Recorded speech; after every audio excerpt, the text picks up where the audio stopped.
Vous avez déjà remarqué qu'il vous arrive parfois de repousser à plus tard la découverte de certains jeux, films ou livres, alors que vous vous attendez à ce qu'ils soient incroyables. Cette crainte dans un coin de votre tête de ne pas apprécier l'œuvre autant que vous l'espérez. Perso, c'est quelque chose que je ressens depuis longtemps. La plupart des films que je regarde et des jeux auxquels je joue ne font même pas partie des listes à rallonge des œuvres que je rêve le plus de découvrir. Tout ça parce que je me sens plus détendu lorsque je regarde un film pour lequel je ne suis pas convaincu à l'avance qu'il va me foutre une claque. Pour le dire autrement, j'ai le sentiment que je dois exiger de moi-même d'apprécier une œuvre autant que je pense qu'elle le mérite. Du coup, ça crée un vrai enjeu et je me mets une grosse pression pour la découverte de certaines œuvres que je considère à l'avance comme étant exceptionnelles. Pour vous donner un exemple perso, ça fait des années que je rêve de lire la trilogie des romans Métro. J'ai joué à l'un des jeux adaptés des livres que j'ai adoré, et j'ai entendu plusieurs retours de personnes ayant lu les livres qui les considèrent parmi leurs préférés. Du coup, je suis convaincu que je vais me prendre une claque en lisant les livres. Sauf qu'avec toutes ces attentes que je me suis créées, j'ai développé une peur de les lire. Une peur de ne pas autant les apprécier que ce que je m'imagine. À un tel point que j'ai acheté les livres il y a plus de 2 ans, mais qu'ils attendent toujours dans ma bibliothèque. Des exemples comme ça, j'en ai des tonnes, avec des films, des livres, des jeux vidéo et des séries. Et j'avoue que j'en ai marre. J'aimerais pouvoir me laisser apprécier des œuvres sans me sentir obligé d'atteindre un certain niveau d'appréciation. Surtout qu'à cause de ça, je m'empêche de profiter de plein de choses que je pourrais kiffer. C'est pour ça que je fais cette vidéo. Mon but va être de comprendre pourquoi est-ce que je fonctionne comme ça, et surtout comment faire pour changer les choses. Je préviens tout de suite, je suis pas expert et mon but ici va surtout être d'amener des pistes de réflexion. Voyez ça un peu comme une discussion que vous auriez avec vos potes à 3h du mat. D'ailleurs, n'hésitez pas à partager votre point de vue dans les commentaires sous cette vidéo.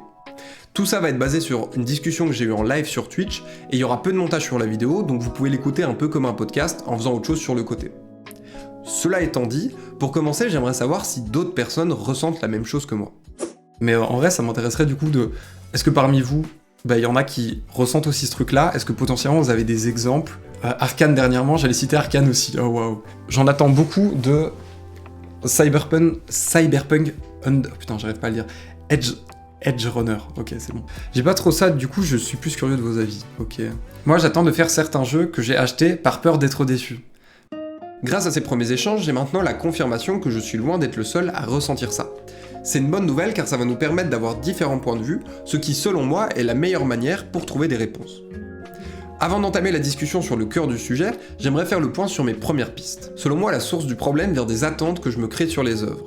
Ce serait la peur d'être déçu qui me pousse à reporter à plus tard la découverte d'une œuvre, avec la croyance sûrement illusoire qu'en attendant le bon moment, je pourrais profiter de l'œuvre autant que je pense qu'elle le mérite. J'aimerais commencer par comprendre pourquoi j'ai aussi peur d'être déçu.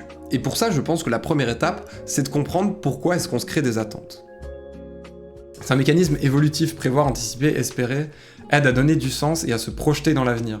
Oui, ça simplifie aussi, ça rassure aussi, du coup. Si tu, entre guillemets, tu penses savoir à l'avance ce qui va être bien ou ce qui va être pas bien, du coup c'est rassurant de pouvoir te préparer au positif ou au négatif. Spoiler alerte, le cerveau est fait pour survivre à des dangers, il a des réactions de con pour se protéger. Ouais, mais c'est ça en fait. En fait, je me rends compte petit à petit, en grandissant, de certaines limites du cerveau. Parce que j'ai trop cette tendance à vouloir trouver une explication claire, une logique. C'est ça, j'ai trop envie de trouver une logique dans tout. Et quand je réfléchis aux choses, j'ai tendance à toujours vouloir trouver de la logique. Et je commence à de plus en plus me rendre compte dans certaines situations que, oui, il y a une logique, mais qui forme de l'irrationnel à un moment. Ou alors, il y a une logique, mais c'est pas la logique que j'aimerais avoir. C'est peut-être plus ça. Mais c'est pas celle que tu penses. Oui, voilà, c'est ça en fait. Il y a une logique, mais c'est pas la logique que je... Parce que du coup, là, c'est la logique du danger, de se protéger du danger. Sauf que, par exemple, si on parle d'un film, il n'y a pas de... Comment dire ? Il n'y a pas vraiment de danger. On va se protéger des mauvais films, on va peut-être se protéger d'une mauvaise expérience, mais en tant que tel, moi, ça me pose pas tant de problème de voir des mauvais films. Et du coup, la logique de mon cerveau est pas la logique que j'aimerais qu'il ait. Parce que la logique que le cerveau a gardée vient d'une époque qui n'a presque rien d'applicable à notre temps. Mais c'est ça. Et du coup, c'est en ça que c'est là qu'il y a des limites.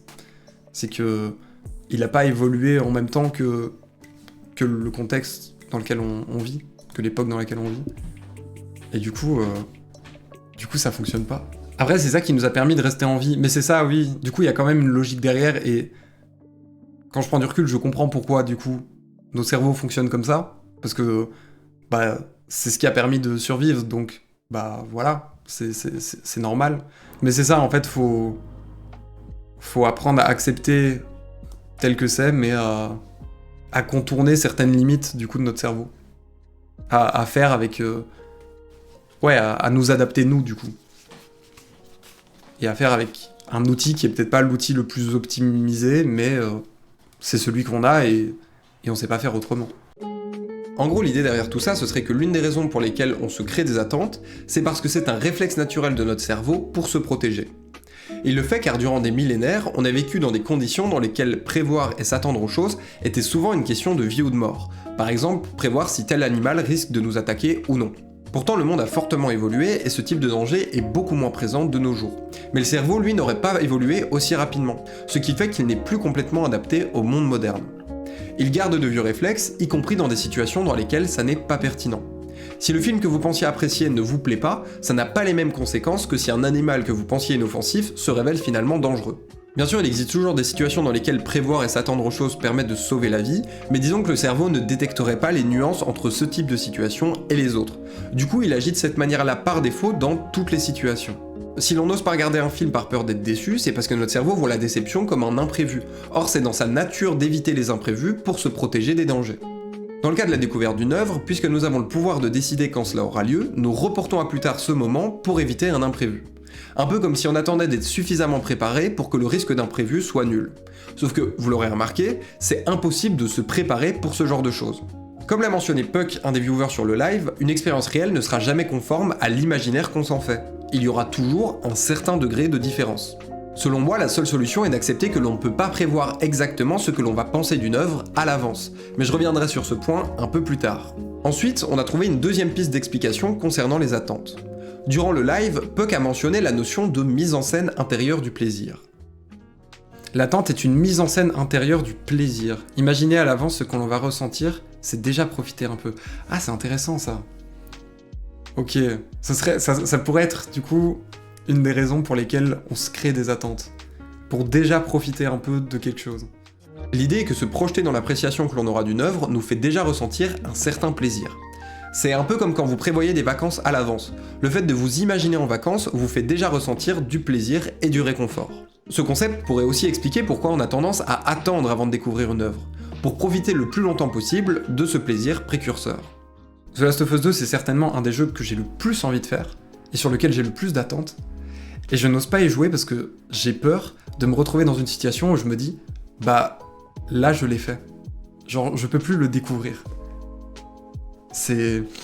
En fait, pour revenir sur ce que Puck disait tantôt, de quand on se projette et qu'on se crée des attentes, on profite déjà un petit peu de ce qu'on projette, eh ben je pense que je profite tellement du fait de m'imaginer jouer à The Last of Us, j'ai tellement d'enthousiasme du fait de m'imaginer, que j'ai peur d'y jouer, parce qu'une fois que j'y aurai joué, je pourrai plus avoir cet enthousiasme de me dire que je vais le découvrir, parce que je l'aurai déjà découvert. Ce qui, au final, fait peu sens, parce que je risque d'encore plus profiter en le faisant, et en plus j'aurai des souvenirs positifs après, mais parce que j'ai peur de perdre cet enthousiasme quand j'y pense, bah j'ose pas le faire. Pour finir sur nos théories, j'ai avancé l'idée que les attentes servent à faciliter la catégorisation des choses dans notre cerveau. J'avais eu des cours de psycho et ça, ils expliquaient à quel point, genre, on essaie de simplifier de fou les choses dans notre tête pour les catégoriser. Et donc peut-être que déjà catégoriser une œuvre avant même de l'avoir découverte, bah ça facilite, je sais pas, le travail de notre cerveau. Genre, c'est plus facile pour nous de visualiser les différentes œuvres, même quand on les a pas vues, en les catégorisant déjà en bonne œuvre, mauvaise œuvre. Ça serait le même principe qu'avec les préjugés, qui servent à simplifier la catégorisation des personnes que l'on rencontre. Ça nous permet de déjà nous positionner par rapport à l'autre, voire d'essayer de prévoir ses comportements. Mais comme pour les préjugés, c'est un biais cognitif dont il faut prendre conscience si l'on veut s'en défaire. Voilà, on arrive enfin à la partie qui m'a poussé à commencer cette réflexion. Comment faire pour changer les choses ? Selon moi, sur base de ce qu'on a dit et de mon expérience personnelle, l'étape la plus importante se trouve dans l'acceptation. Nous devons prendre conscience du fait qu'il s'agit d'un biais cognitif. Notre cerveau agit instinctivement en se créant des attentes et en voulant éviter les imprévus. Mais cela n'est pas nécessaire dans toutes les situations. Il faut donc accepter de ne pas toujours écouter aveuglément notre cerveau, et de ne pas nous laisser bloquer par les craintes qu'il installe dans notre tête. au risque de ne jamais nous laisser apprécier ce que la vie a à nous offrir. Ensuite, comme je l'ai déjà dit, nous devons accepter que l'on ne peut pas prévoir exactement ce que l'on va penser d'une œuvre à l'avance. Sans accepter ce fait, on reste bloqué sur l'envie d'y arriver. Durant le stream, on a évoqué l'idée d'intégrer une mentalité d'aventurier, plutôt que de critique. En gros, il faut aborder les œuvres sans a priori, en se laissant découvrir ce qu'elles ont à offrir. Parfois il y aura des trésors, et parfois juste des gros cailloux, mais ça n'empêchera pas l'aventurier d'avoir apprécié son voyage à la fin. Nous devons accepter que tout ne peut pas être parfait. On ne peut pas passer une vie entière à ne consommer que des œuvres que l'on apprécie.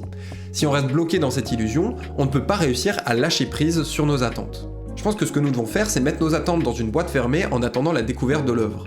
Faire comme si on n'en avait jamais entendu parler, et se laisser découvrir l'œuvre sans a priori. Ça peut sembler difficile de ne pas penser à quelque chose qui est dans notre tête, mais honnêtement, j'ai l'impression que le simple fait de savoir qu'il ne faut pas y penser aide à moins y penser. Comme on en avait parlé, prendre conscience de nos biais cognitifs, c'est déjà beaucoup, mais c'est ça en fait. Et au final, je pense que c'est assez marrant, mais rien que depuis que j'ai commencé à réfléchir à ce sujet, je sens que j'ai déjà progressé sur le fait de moins repousser à plus tard, par exemple, les œuvres sur lesquelles j'ai des attentes. Donc rien que le fait d'en prendre conscience, en fait, ça limite déjà les choses. Il y a presque pas à appliquer vraiment un changement. Une fois que tu t'en rends compte, en fait, de tes biais cognitifs, automatiquement, déjà, tu vas un peu prendre du recul sur eux et les diminuer. Ensuite, on peut aussi essayer d'éviter les sources d'a priori sur les œuvres. Par exemple, ne pas écouter d'avis ou de critiques d'une œuvre que l'on n'a pas encore découverte. Mais il est impossible de se protéger de ces a priori à 100%. Dès le moment où on interagit avec d'autres êtres humains, on se fait d'office, on reçoit d'office des critiques et tout sur des œuvres. Mais j'essaye le moins possible. Par exemple, je vais jamais regarder une critique de film avant d'avoir vu un film. Mais malgré tout, je peux entendre quelqu'un dire « Ah, ce film est trop bien ». Et donc c'était pas volontaire de l'entendre, mais je l'ai quand même entendu. Et donc je vais quand même, sur base de ça, influencer mon a priori sur l'œuvre. J'aimerais finir avec un point qui me semble central. Le sentiment d'obligation d'apprécier les œuvres que l'on consomme. En réalité, rien ne nous oblige à apprécier une œuvre. Même si la majorité des gens l'apprécient, même si on nous a répété à plusieurs reprises « tu vas voir, tu vas adorer », on reste libre de ce que l'on pense. Je pense que ne pas aimer une œuvre, qu'importe sa popularité, n'empêchera personne d'être heureux. Il en existe tellement qu'il est impossible de toutes les apprécier, et d'un autre côté, on peut être certain d'en trouver qui soient à notre goût. Alors on ne devrait pas donner tant d'importance à l'avis que l'on porte sur une œuvre en particulier. De plus, je crois que ce qui compte en réalité, c'est le fait de découvrir des œuvres plus que le fait de les apprécier ou non. Même si au final, regarder un film nul, ça peut être aussi une chouette expérience. En fait, ça sera pas une chouette expérience si tu t'es créé des attentes de base que ça allait être un bon film, ça sera pas une chouette expérience si au final tu l'apprécies pas, et ça sera pas une bonne expérience si tu veux à tout prix regarder un bon film. Mais si tu regardes un film pour le fait de découvrir un film, le fait que tu ne l'apprécies pas, au final, sera pas tellement problématique. Il y a pas si longtemps, j'avais regardé le film La Momie, mais celui avec Tom Cruise, qui était censé être le premier film du Dark Universe. Et en vrai, j'avais déjà entendu des rumeurs comme quoi le film était nul, mais pas plus que ça. Et effectivement, je trouve le film nul, mais malgré tout, j'ai apprécié le fait de le regarder, parce que j'ai apprécié le fait de prendre conscience de ce qui faisait que j'appréciais pas ce film-là par rapport à d'autres. Et au final, je suis quand même heureux d'avoir vu ce film, même si le film est pas fou. En résumé, on n'aime pas le fait de ne pas apprécier une œuvre uniquement quand cela représente un imprévu par rapport aux attentes que l'on s'était fait. Sinon, ça n'est pas vraiment dérangeant. Ce qui importe, c'est d'apprécier la découverte que l'on a d'une œuvre, même si celle-ci n'est pas de notre goût. Pensez aux films que vous trouvez nuls, mais que vous adorez pourtant regarder. Les œuvres très nulles sont cool à regarder si tu sais que c'est nul, par exemple Sharknado. Un autre exemple assez marrant, Malignante est une œuvre pourrie, mais un excellent nanar. J'avais jamais autant rigolé dans une salle de ciné. Oui, c'est vrai qu'il y a aussi ce truc de regarder des œuvres nulles parce que c'est drôle.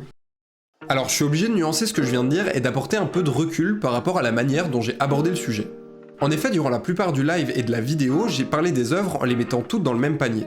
Mais je me rends compte maintenant que j'ai plus de recul, que je l'ai fait sans prendre en compte les spécificités liées à ces différentes œuvres. En réalité, durant la majorité du temps, j'avais en tête des œuvres cinématographiques, et j'y associais le mode de consommation qui est le mien, c'est-à-dire via le streaming.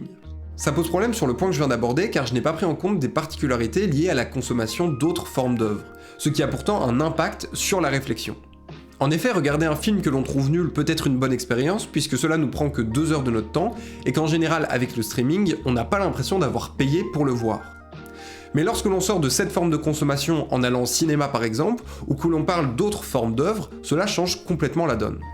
Je pense qu'une personne ayant payé un jeu vidéo 80 balles aura beaucoup plus de mal à ne pas être dérangée par le fait que celui-ci ne soit pas à son goût. Même chose pour l'achat d'un livre ou d'une place au musée, en prenant également en compte les déplacements occasionnés, etc. En gros, lorsqu'il y a plus de choses qui pèsent dans la balance, prévoir si l'on va apprécier une œuvre permet d'éviter un coût trop important par rapport à ce qu'on est prêt à dépenser pour une telle œuvre. Si j'avais tant l'impression que cet instinct était dépassé, c'est parce que je ne l'ai considéré que dans une situation où le coût d'un échec est très faible. Mais à moins que vous ne soyez prêt de potentiellement dépenser du temps et de l'argent pour une œuvre que vous trouvez nulle, je ne peux pas affirmer qu'il soit complètement dénué de sens. Voilà, comme le but de cette vidéo était juste de pousser à la réflexion, j'ai pas modifié toute la partie où je parlais de ça. Mais je trouvais ça important de vous rappeler de prendre en compte ma subjectivité, en sachant que j'ai principalement considéré des œuvres cinématographiques en streaming. Cela étant dit, je rappelle aussi que cette vidéo est loin d'être exhaustive et ne possède aucune rigueur scientifique. C'est simplement le compte-rendu d'une discussion qu'on a eue en live sur Twitch. Mais j'espère que ça vous aura poussé à vous questionner sur le sujet, et je suis super curieux d'avoir vos avis dans les commentaires. Bon, on a des choses à se dire. Alors oui, j'ai changé de vêtements parce que cette section de la vidéo est différente du reste. J'ai pas mal de choses dont j'aimerais vous parler par rapport à la vidéo, pour vous donner du contexte et du recul. C'est le genre de choses que je fais d'habitude par écrit en description ou en live sur Twitch, mais vu que là on est sur un format plus long et moins cadré, je me suis dit que je pouvais l'intégrer directement. Du coup, je vais pas le cacher, j'ai eu du mal avec cette vidéo. Pour vous donner du contexte, ça faisait un moment que je voulais faire une vidéo sur base d'un live. C'est quelque chose que j'avais déjà vu ailleurs pas mal de fois, et ça avait l'air d'être un format pas trop demandant en termes de montage et d'écriture. L'idée de base, c'était de discuter d'un sujet en live sur Twitch, puis de simplement faire la rediffusion de ce live en enlevant juste les parties pas trop utiles. Vous l'aurez remarqué, c'est pas trop le résultat de cette vidéo. Alors, qu'est-ce qui s'est passé ? Le problème c'est que je suis parti en vacances après le live, du coup quand j'ai commencé le montage de cette vidéo, pas mal de temps s'était déjà écoulé. Et durant cet écart, j'ai continué à réfléchir sur le sujet, j'ai pris du recul, et du coup j'étais plus totalement en accord avec toute une partie de ce que je disais durant le live. D'habitude, l'écriture d'une vidéo s'étale sur plusieurs semaines ou mois, donc même si j'en suis jamais complètement satisfait, disons que la majorité de ce que je dis me convient un minimum. Mais ici j'avais très peu réfléchi au sujet avant le live. La majorité était de l'impro sur le moment et avec l'intervention des viewers. Donc j'avais très peu de recul sur le sujet. Ce qui explique pourquoi, à mon retour de vacances où j'ai continué à y réfléchir, j'étais plus en accord avec toute une partie de ce que j'avais pu dire durant le live. De base, le but de ce format n'était pas du tout d'avoir de la rigueur, ni de présenter une information travaillée. Mais mes exigences personnelles ont pris le dessus, et je n'ai pas réussi à accepter l'idée de publier la vidéo sans retouche. C'est comme ça que j'ai commencé à ajouter des explications entre les extraits, supprimer certaines parties, et rajouter des éléments dont on n'avait même pas parlé durant le live. Le problème c'est qu'à partir du moment où j'ai commencé à modifier la vidéo, j'ai voulu modifier tout ce qui ne m'allait pas. Selon moi, c'est pas un problème de publier une vidéo qui soit la simple rediffusion d'une discussion sans recherche ni expertise. On a le droit de parler d'un sujet sans être expert, et c'est même le cas la majorité du temps. Tant que je rappelle de prendre du recul sur ce qui est dit, ça me semble ok. Mais à partir du moment où j'ai commencé à remodifier la vidéo, je me suis senti engagé dans la nécessité de produire un contenu réfléchi et travaillé, ce qui n'était pas du tout le but de ce format. C'est d'autant plus paradoxal que, même si je fais des recherches et que je pousse la réflexion pendant 6 mois, il restera des erreurs et de la subjectivité dans ce que je dis. Donc c'est à moi d'accepter que je peux pas traiter un sujet de manière 100% exhaustive et objective. Du coup, le résultat de tout ça, c'est que je pensais finir la vidéo en été, et qu'au final je n'ai fini de l'écrire qu'en octobre. Et il y a bien un truc dont je me suis rendu compte après des années à créer du contenu, c'est que quand un projet me prend plus de temps que ce que j'avais prévu, je peux vraiment m'en désintéresser et être démotivé, ce qui fait que ça me prend encore plus de temps. En général, ce qui me fait tenir, c'est l'envie de ne pas avoir fait tout ça pour rien. C'était le cas ici, mais j'ai quand même enlevé au moins un tiers de ce dont je voulais parler de base. Et comme j'avais la flemme sur la fin, j'ai juste résumé les idées face caméra sans les extraits, parce que sinon ça m'aurait pris 2 mois de plus pour finir la vidéo. Si ça vous intéresse, parmi les points que j'ai enlevés, je voulais parler du rôle des autres sur les attentes que l'on se crée sur les œuvres, et je voulais aussi parler de 2 craintes personnelles qui renforcent ma peur de ne pas apprécier les œuvres, c'est-à-dire la croyance que l'on n'a qu'une seule chance pour profiter d'une œuvre, et la peur de ne plus trouver d'œuvre qui soit à notre goût. Je vous mets le lien de la rediffusion complète du live en description si jamais ça vous intéresse. Le deuxième truc dont je voulais vous parler concerne la nuance que j'ai ajoutée en fin de vidéo. Ça va peut-être vous surprendre, mais j'ai eu un gros coup au moral quand je me suis rendu compte de l'erreur que j'avais faite dans mon analyse. Parce qu'à ce stade-là, je pensais arriver à la fin de ma vidéo. Sauf que cette erreur m'a fait penser que je devais tout recommencer en prenant du recul sur ma subjectivité. Heureusement, j'ai résisté à cette envie, mais ça m'a fait me poser des questions par rapport au fait de parler de sujets sur internet. Je pense que la difficulté principale qui fait que j'ai toujours du mal à finir mes vidéos, c'est que je veux être complètement satisfait de ma manière de traiter du sujet. Sauf que je suis quelqu'un qui se remet constamment en question, donc il y a constamment des éléments avec lesquels je ne suis pas satisfait. Du coup, je remodifie éternellement le contenu jusqu'à atteindre une limite d'épuisement et de désintérêt. Je trouve ça un peu triste, j'aimerais réussir à me mettre une limite sans attendre d'atteindre une souffrance liée à l'idée de continuer une vidéo. La bonne nouvelle, c'est que je me rends maintenant compte que je ne pourrai jamais traiter d'un sujet de manière exhaustive et objective à 100%. Donc je me détache un peu de cette illusion. Mais il faut encore que je fasse des efforts avant de réussir à me satisfaire de ça. En fait, ce qui est difficile, c'est que quand je regarde d'autres créateurs, j'ai l'impression qu'ils sont complètement alignés avec ce qu'ils disent.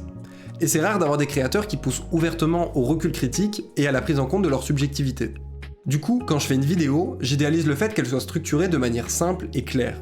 D'autant plus que je suis étudiant en communication, donc on nous répète constamment que les informations doivent être simples pour être comprises par le plus grand nombre.